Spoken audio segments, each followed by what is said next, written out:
Hello student, welcome to my channel. आज मैं आपको बताऊंगा कि आप क्लास 10 जो साइंस है उसकी तैयारी आप कैसे करो ताकि आप भी इसमें टारगेट 90 प्लस अचीव कर सको। आप 90 मार्क आप अचीव कर सको। क्लास 10 साइंस की आप तैयारी कैसे करो। आप बहुत सारे ऐसे स्टूडेंट हो जो गलत मेथड से तैयारी करते हैं, तो आप लोग इस वीडियो को देखिए। मैं आपको कई सारे ट्रिक एंड टिप्स बताने वाला हूं। वीडियो को लाइक कर देना, चैनल पर नया हो सब्सक्राइब कर लेना। देखो, क्लास 10 साइंस का जो क्लास 10 का है पूरा मैंने ऑल चैप्टर पढ़ा दिया है। अगर आपने नहीं देखा है तो पूरा प्लेलिस्ट बन चुका है, देख लेना। ठीक है, तो आप इसकी तैयारी कैसे करोगे। देखो, आप लोग हिंदी इंग्लिश सब की तैयारी करने का मैंने तरीका बताया है, तो आप लोग देख लेना। और यहां आज हम लोग बात करने वाले हैं कि साइंस की तैयारी कैसे करें। देखो, साइंस जो सब्जेक्ट है उसमें आपकी तीन चीजें हैं। साइंस में आपकी तीन चीजें हैं जो आप इंटरमीडिएट में जाकर वो सारे सब्जेक्ट अलग अलग देखोगे। लाइक एज यहां आप देख सकते हो फिजिक्स जो आपका है साइंस में, क्लास 10 साइंस में एक में ही है। केमिस्ट्री आपका एक में है, बायोलॉजी, यानी कि तीन चीजों से मिलकर ये आपका पूरा साइंस का एक बुक बना है। ठीक है, और काफी ज्यादा इजी है। अगर आप इसको आसानी से सॉल्व करने की कोशिश करोगे तो इसमें कुछ है नहीं, आपके बहुत ज्यादा इजी है और आप भी इसमें 100 में 100 मार्क ला सकते हो, लेकिन थोड़ा स्ट्रगल करना पड़ेगा। लाइक एज अगर आपको, देखो, मैंने जो कहा है, जो टॉपिक कहा है वो सारी चीजें पढ़ो। मैंने ऑल चैप्टर पढ़ा दिया है, तो उसे पढ़ने की कोशिश करो, ना कि उसे देखो। उसका नोट्स बनाओ, नोट्स अच्छा नोट्स बनाओ। जब आप लोग नोट्स इन सारे चैप्टर्स का अलग अलग बनाओगे तो आप काफी बेहतर आप तैयारी कर सकते हो। और अगर आप नोट्स बनाते हो, अगर आप किसी चीज को बार बार लिखते हो ना, तो वो चीज आपके दिमाग में बैठ जाता है और वो कभी भी आपके दिमाग से नहीं निकलेगा। और अगर आप नोट्स नहीं बनाते हो, किसी का पीडीएफ डाउनलोड कर लेते हो या फिर कोई बुक से आप पढ़ते हो, नहीं, आपको नोट्स अपने हैंड रिटन नोट्स बनाना है, अपना हैंड राइटिंग उसमें इंप्रूव करना है, ताकि आपका फिजिक्स, केमिस्ट्री, बायोलॉजी, आप इसका अलग अलग चैप्टर, जितने भी चैप्टर फिजिक्स में है, केमिस्ट्री में है, बायोलॉजी में, अलग अलग चैप्टर का नोट्स बनाओ। लाइक इस फर्स्ट चैप्टर, फिर सेकंड, उसी में आप अच्छे से नोट्स बनाओ। ठीक है, तो आप इन सब का तीन चीजों से मिलकर बना। देखो, साइंस में जो बहुत ज्यादा इंपॉर्टेंट है, जो स्टूडेंट करते नहीं है, चैप्टर का फार्मूला से आपकी दो तीन चीजें होती हैं। फर्स्ट तो आपका न्यूमेरिकल लग जाएगा, न्यूमेरिकल लगाने में कोई दिक्कत नहीं रहेगा अगर आपका पूरा चैप्टर का फार्मूला तैयार है। सेकंड आपका डेरिवेशन में अगर आपको सूत्र पहले से ही पता है कि बायो-सेवर्ट के नियम का सूत्र ये है, तो समझ लो आपको वही प्रूव करना है। और आपका डेरिवेशन एंड न्यूमेरिकल ये दोनों मिलाकर क्लास 10 साइंस में बहुत ज्यादा मार्क के आते हैं, कम से कम 15-19 मार्क के। तो ऐसे में आप इस फार्मूला, पूरे चैप्टर का फार्मूला तैयार कर लो। ऑलरेडी इस पर वीडियो बन गया है। ठीक है, तो साइंस में जो बहुत ज्यादा इंपॉर्टेंट है वो फार्मूला है। अगर आप फार्मूला को नहीं तैयार करोगे तो आपका डेरिवेशन भी नहीं तैयार होगा और आपका जो न्यूमेरिकल्स है वो भी नहीं लगेगा। तो यहां से आप ये दो चीजें जरूर तैयार करो। नंबर फर्स्ट, आपको पूरे चैप्टर का जितने भी फार्मूलाज है वो तैयार कर लो। आपका प्रकाश का परावर्तन, प्रकाश का अपवर्तन, लेंस, इसमें कुछ फार्मूलाज है। विद्युत में कुछ फार्मूलाज हैं, विद्युत का चुंबकीय प्रभाव, इसमें कुछ फार्मूला है। तो बहुत ज्यादा फार्मूला नहीं है, ज्यादा से ज्यादा आपके 30 से 40 फार्मूले होंगे। और इसे अगर आप तैयार कर लोगे तो आपका न्यूमेरिकल भी आसानी से लगेगा और डेरिवेशन भी आसानी से सॉल्व होगा। तो यहां से आप पूरे चैप्टर का, पूरे साइंस का बुक उठाओ, जितने भी फार्मूलाज हैं उसे लिख कर हर एक चैप्टर का अलग अलग लिखो।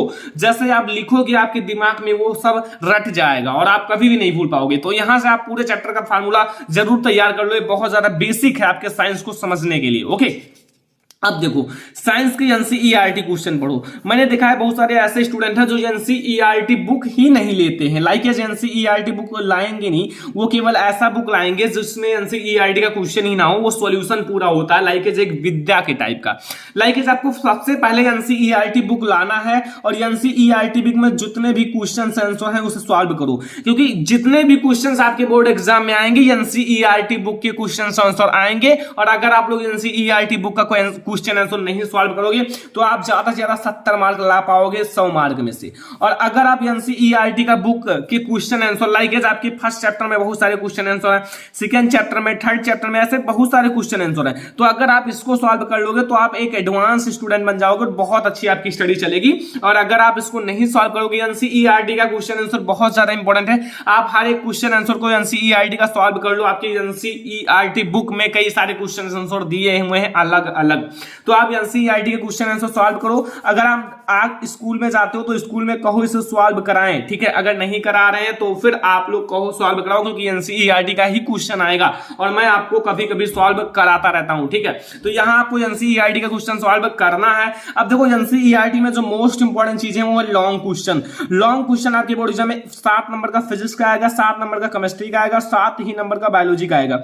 यहां से 21 नंबर क्लियर हो जाते हैं और लॉन्ग क्वेश्चन आपके ज्यादा से ज्यादा 30 या 40 30 लॉन्ग क्वेश्चन है, ओनली 30 लॉन्ग क्वेश्चन। अगर आप 30 लॉन्ग क्वेश्चन पढ़ते हो, डेली एक लॉन्ग क्वेश्चन पढ़ो। मैंने कहा है कि लॉन्ग क्वेश्चन हल करो, लेकिन डेली ओनली वन आप हल करोगे तो आप ओनली 30 दिन में आप लॉन्ग क्वेश्चन को पूरा खत्म कर दोगे। कितने डेज लगेंगे स्टूडेंट? 30 दिन लगेंगे और 30 से ज्यादा लॉन्ग क्वेश्चन नहीं है, चाहे आप फिजिक्स, केमिस्ट्री, बायोलॉजी सबको मिला लो तो 30 लॉन्ग क्वेश्चन है। और अगर आप इसे 30 दिन इस स्ट्रेटेजी को अपनाओगे तो 30 दिन में पूरा लॉन्ग क्वेश्चन समाप्त हो जाएगा। तो यहां से आप लॉन्ग क्वेश्चन को आपको लिख कर याद करना है। आप उसका नोट्स बनाओ। सबसे पहले लॉन्ग क्वेश्चन का एक अलग सा 5, 10 या 15, 20 रुपए की कॉपी लाओ, उसका अलग से नोट्स बनाओ। और जब आप उसे अलग से नोट्स बनाओगे तो उसे आप लिख कर याद करना है। लाइक इससे रटोगे तो बोर्ड एग्जाम तक नहीं टिकेगा, लेकिन अगर आप उसे लिख कर याद करोगे तो बोर्ड एग्जाम के बाद भी टिका रहेगा। तो यहां से साइंस के long question daily 1 long question तैयार करना है। और अगर आप डेली 1 लॉन्ग क्वेश्चन तैयार कर लोगे तो 30 दिन में 30 लॉन्ग क्वेश्चन तैयार हो जाएंगे और आपका पूरा क्लियर हो जाएगा। अब केमिस्ट्री में जो मोस्ट इंपॉर्टेंट चीज है वो है रिएक्शन। कुछ ऐसे स्टूडेंट होते हैं जिनका रिएक्शन तो बिल्कुल वीक होता है। रिएक्शन लाइक एज अभिक्रिया। अभिक्रिया में जैसे आपको बहुत सारी अभिक्रियाएं दी जाती हैं, अमोनिया में आप क्लोरीन की अभिक्रिया कराओ। ऐसे में कुछ ऐसा रिएक्शन आपके बोर्ड एग्जाम में आते हैं और अगर आप रिएक्शन करना नहीं जानोगे तो फिर आप कभी भी केमिस्ट्री में अच्छे अंक नहीं पाओगे। और अगर आपको धामन सोडा या फिर बेकिंग सोडा, इसमें भी कुछ रिएक्शन है बनाते हो तो प्लास्टर ऑफ पेरिस, इन सब में भी रिएक्शन कराने पड़ते हैं और रिएक्शन है भी। तो ऐसे में थोड़ा रिएक्शन अपना मजबूत करो। और बहुत ज्यादा इंपॉर्टेंट है केमिस्ट्री के लिए। केमिस्ट्री में आपका रिएक्शन बहुत ज्यादा इंपॉर्टेंट है। जब आप क्लास 12 में पहुंचोगे तो बहुत ज्यादा रिएक्शन ही केवल देखने को मिलेगा, 20 50 30 उस मार्क का, 40 मार्क का। तो ऐसा में अपना रिएक्शन अभी से तेज कर लो, क्योंकि रिएक्शन बहुत ज्यादा इंपॉर्टेंट है। आपकी बुक में भी मैंने देखा है एनसीईआरटी बुक में भी कई सारे रिएक्शंस हैं। तो यहां से एनसीईआरटी बुक में से कुछ रिएक्शंस उठाओ, कुछ अपने मन से लो और अच्छे से रिएक्शन सॉल्व करो केमिस्ट्री का, ठीक है। एंड फिजिक्स के लिए जो आपका मोस्ट इंपॉर्टेंट चीज है, देखो साइंस का एक बहुत ही महत्वपूर्ण हिस्सा है, एक भाग है क्या आपका न्यूमेरिकल में आपको क्या आता है? देखो न्यूमेरिकल आपको लगाना बहुत ज्यादा इंपॉर्टेंट है। अगर आप डेली 1 या 2 न्यूमेरिकल लगाते हो, छोटे छोटे 2 न्यूमेरिकल, तो आपका काफी अच्छा न्यूमेरिकल रहेगा। देखो न्यूमेरिकल आप लगाना सीखो, लाइक उसको आप रटो ना, न्यूमेरिकल को आप लगाना सीखो, मेथड सीखो, आखिर ये कैसे लगता है। न्यूमेरिकल लगाने का ट्रिक मैं फिर से बना दूंगा, ऑलरेडी बना भी है। देखो न्यूमेरिकल अगर आप लगा रहे हो तो आपको थोड़ा कैलकुलेशन तेज होना चाहिए और आपको ये आना चाहिए एफ इसमें क्या है, वी क्या है एंड आर क्या है, ये सारी चीजें आपको पता होनी चाहिए, ठीक है। कैलकुलेशन आपका थोड़ा तेज होना चाहिए। आपको राशि को बदलना आना चाहिए, लाइक अगर मीटर से सेंटीमीटर में बदलना है, किलोग्राम से ग्राम में बदलना है, तो ये सारी चीजें थोड़ी थोड़ी न्यूमेरिकल के लिए आनी चाहिए, ठीक है। और सबसे इंपॉर्टेंट पूरे चैप्टर का फार्मूला, जो चैप्टर का फार्मूला है ये बहुत ज्यादा इंपॉर्टेंट न्यूमेरिकल के लिए। अगर आपको चैप्टर का फार्मूला नहीं याद है, फॉर्मूले से ही पूरा न्यूमेरिकल लगाया जाता है। अगर आपको फार्मूला नहीं याद है तो आप जिंदगी में न्यूमेरिकल नहीं लगा पाओगे। तो अगर आप फार्मूला नहीं क्लियर करे हो अपने बुक का तो आप जल्दी से फार्मूला पूरे बुक का क्लियर कर लो न्यूमेरिकल के लिए, ठीक है।